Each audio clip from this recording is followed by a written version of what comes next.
मुल्क के अमन व अमान के लिए हमने ये फैसला किया है कि आने वाले जुमे को 7 जनवरी को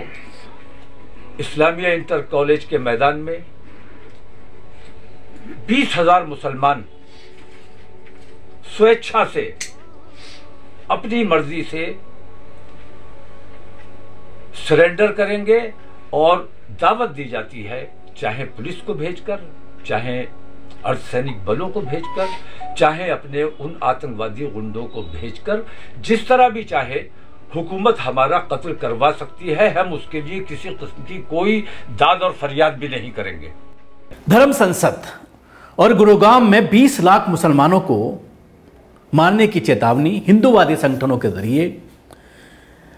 इस पूरे मामले को लेकर पूरी दुनिया में जिस तरह से देश के कानून व्यवस्था के ऊपर सवालात खड़े हो रहे हैं, मोदी सरकार की चुप्पी के ऊपर सवालात खड़े हो रहे हैं, एक्शन ना लेने पर पुलिस पर सवाल खड़े हो रहे हैं, सही धाराओं में मामला दर्ज न करने पर पुलिस को कटघरे में खड़ा किया जा रहा है, उसके साथ ही मुसलमानों की सुरक्षा को लेकर सवालात खड़े हो रहे हैं। ये सारी चीजें ऐसी हैं जो पूरी दुनिया में इस वक्त चर्चा का विषय बना हुआ है और ये सवाल खड़ा हो रहा है, क्या भारत अब म्यांमार बनने वाला है? क्योंकि धर्म संसद हरिद्वार में जिस तरह से म्यांमार का जिक्र किया गया, जिस तरह से 20 लाख मुसलमानों को मारने की चेतावनी दी गई, हिंदुओं से हथियार उठाने की बात कही गई, सब कुछ कानून को ताक में रखकर देश की सुरक्षा से खिलवाड़ करने की बात कही गई, लेकिन उस पर जो एफआईआर दर्ज की गई, आज तक उसमें एक भी आरोपी की गिरफ्तारी नहीं हुई है। और उसके बाद जिस तरह से पूरा देश में इनके समर्थन में लोग खड़े हो रहे हैं, प्रधानमंत्री खामोश हैं, गृह मंत्री खामोश हैं,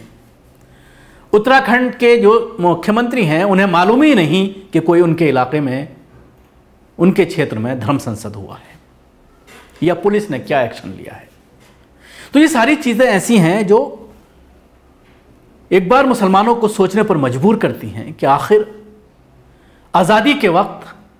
जो हमारे आबाओ अजदाद ने अपनी जानों की कुर्बानी देकर इस मुल्क को आज़ाद कराया था, इस मुल्क के लिए लड़े थे, तो क्या इसी दिन के लिए लड़े थे कि उनके औलादें, उनके बच्चे अपनी सुरक्षा के लिए फिक्रमंद होंगे? इन्हीं सारी चीज़ों को देखते हुए मौलाना तौक़ीर रज़ा, जो एक बरेलवी आलिम हैं और सियासी पार्टी भी उत्तर प्रदेश में उनकी कई बार अपनी किस्मत आजमा चुकी है, इलेक्शन लड़ चुके हैं, उनके ज़रिए एक आह्वान किया गया है कि आने वाले जुम्मे को, शुक्रवार को यानी 7 तारीख को जो जुम्मा है, उस जुम्मे के दिन यानी परसों, वो बरेली में एक इंटर कॉलेज है, उस कॉलेज में 20,000 मुसलमानों को उन्होंने आवाज़ दी है कि वो इकट्ठा होंगे कॉलेज के अंदर। और उसके साथ ही हिंदूवादी संगठनों से ये कहा गया है, उन संगठनों से जो मुसलमानों की नस्लकुशी की बात कर रहे हैं, जो मुसलमानों को कत्ल करने की बात कर रहे हैं, कि आप आइए और हम चू नहीं करेंगे, आप हमारी जान ले लीजिए। इसके अलावा भी और बहुत सारी बातें मौलाना के जरिए इस प्रेस कॉन्फ्रेंस में कही गई हैं, जिसको सोशल मीडिया पर काफ़ी वायरल किया जा रहा है और कुछ हिंदी चैनल्स ने भी इसको चलाया है, लेकिन जिन हेडिंग्स के साथ चलाया है वो एक अलग विषय है, उस पर बात हो सकती है। लेकिन सीधा मैं आपको ले चलता हूँ मौलाना की उस कॉन्फ्रेंस की तरफ। इसलिए हमारे उलमा ने इत्तिफाक राय से ये फैसला किया है कि अपने मुल्क में अमन व अमान कायम रखने के लिए, मुल्क को गृह युद्ध से बचाने के लिए, दंगे फसाद से, आतंकवाद से बचाने के लिए, उनकी मंशा 20 लाख मुसलमानों को कत्ल करने की है, तो हम कत्ल होने के लिए तैयार हैं। आप हुकूमत से मैं मांग करता हूं कि हुकूमत अपने उन आतंकवादी गुंडों को भेजकर हमारा चाहे तो कत्ल कराए, या सैनिक और अर्धसैनिक बल तमाम आपके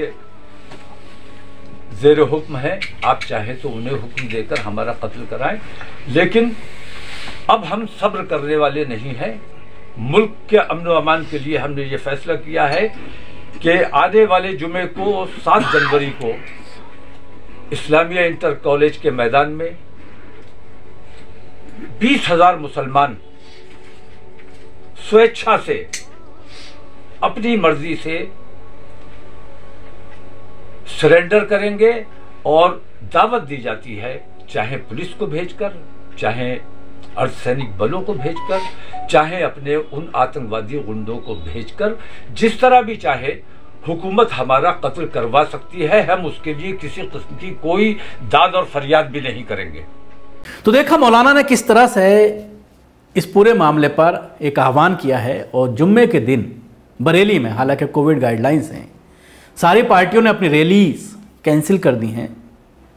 बीजेपी की बात करें या कांग्रेस की बात करें, तभी सभी लोगों ने ये कहा है कि कोविड के बढ़ते हुए केसेस को देखते हुए हम अपनी रैलियां स्थगित करते हैं, ख़त्म करते हैं। लेकिन अब ये देखने वाली बात होगी कि क्या इस आह्वान के बाद इतनी बड़ी संख्या में मुसलमान इंटर कॉलेज पहुँचेंगे और उसके लिए प्रशासन किस तरह के कदम उठाता है। क्योंकि उत्तर प्रदेश में जिस तरह से योगी आदित्यनाथ की सरकार है, जाहिर सी बात है इस आह्वान के बाद प्रशासन हड़कंप में आ गया है, परेशान है कि अगर इस तरह की स्थिति पैदा हुई तो किस तरह से हालात को कंट्रोल में किया जाएगा। क्योंकि मौलाना ने अपनी बाइट में, आपने सुना होगा, न सिर्फ हिंदुवादी संगठन बल्कि ये कहा है कि सरकार हमारे ऊपर आर्मी लगा दे, फोर्स लगा दे, पुलिस लगा दे और जिस तरह से चाहती है हमारा इस्तेमाल करे, हमारे खून का इस्तेमाल करे। तो ये एक तरह से कहीं ना कहीं पूरी दुनिया की तवज्जो जिस तरह से इसको लेकर है और ज़्यादा उसमें अपनी तरफ तवज्जो दिलाने की बात मौलाना के ज़रिए कही गई है। और इसका कुछ लोग इस बयान का काफ़ी स्वागत कर रहे हैं और बरेली में इस पूरे बयान को लेकर हड़कंप मचा हुआ है। शुक्रिया। आपको हमारी कोशिश कैसी लगी ज़रूर बताएं। हमारे YouTube चैनल को सब्सक्राइब करना ना भूलें। इसके साथ ही बेल आइकन ज़रूर दबाएं। अगर आप ये वीडियो फेसबुक पर देख रहे हैं तो हमारे पेज को लाइक करें, उसके साथ ही फॉलो भी करें। धन्यवाद।